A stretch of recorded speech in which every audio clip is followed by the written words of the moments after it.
enchaîner avec BNP Paribas, BNPP qui, comme toutes les financières, pâtit de la récession mondiale et notamment parce que le risque de crédit, comme l'a dit le président de la Fédération bancaire française il y a 2 jours, le risque de crédit va très certainement s'accroître.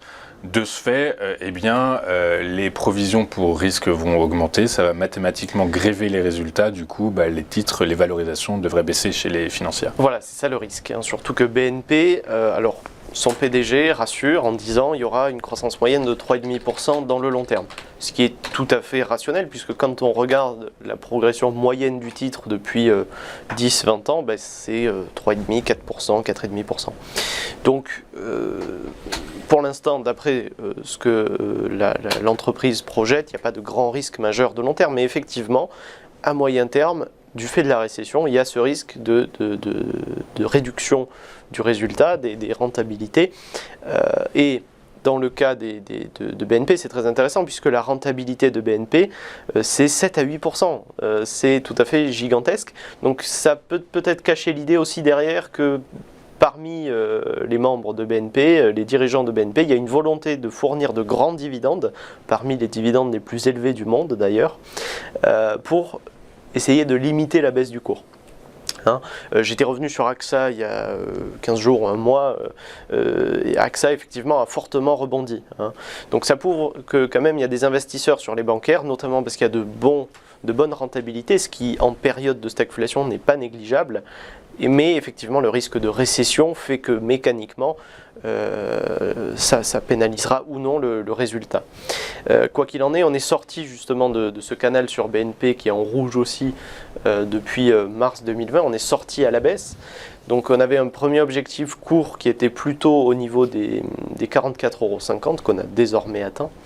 Le risque suivant, notamment si on franchit la zone des 42-43 et en particulier les 41 €, ça sera plutôt la zone des 31,75 €. Il y a de la place quand même. Il y a de la place, mais c'est pour ça aussi que là aussi les risques sont élevés, mais que ça reste une valeur intéressante pour les investisseurs, puisque dans un contexte d'inflation, des valeurs à forte rentabilité et qui assure une stabilité du titre à long terme, c'est quelque chose d'assez privilégié.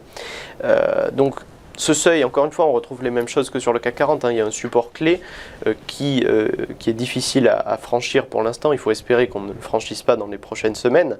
Maintenant, quand on prend un indicateur fractal en journalier notamment, il y a un excès de tendance, c'est-à-dire que la tendance baissière peut s'essouffler à court terme, et on rejoint l'idée de l'épuisement.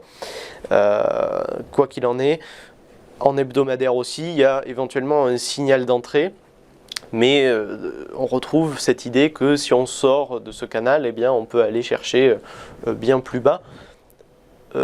Mais voilà, on peut jouer aussi la zone des 42, 44, qui est une zone tout à fait bien évaluée, on va dire, à moyen terme.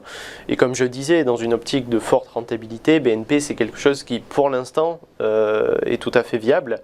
Maintenant, le risque de récession, la question c'est pour combien de temps? Est-ce que ça sera une récession longue? 1 an et demi, 2 ans peut-être, ou une récession plutôt courte de quelques mois et ensuite on repartirait. Et dans le cas d'une reprise de la croissance, les bancaires dans l'ensemble seront, à mon sens, des valeurs de performance. Ouais, c'est assez certain. C'est assez certain, ceci étant, pour l'instant, a priori, on part plutôt sur alors en récession, la récession, on n'y est pas encore, c'est encore de la prospective, mais en tout cas, oui, a priori, pour l'instant, la durée de ces tourments macroéconomique, personne n'est capable encore en gros de nous dire combien de temps ça va durer.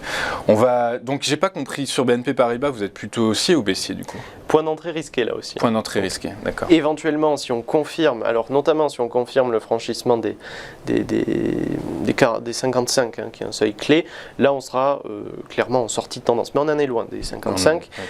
Les prochaines résistances majeures, elles sont notamment à 48, on le voit sur le graphique, et notamment à peu près 50 aussi, qui est une zone clé.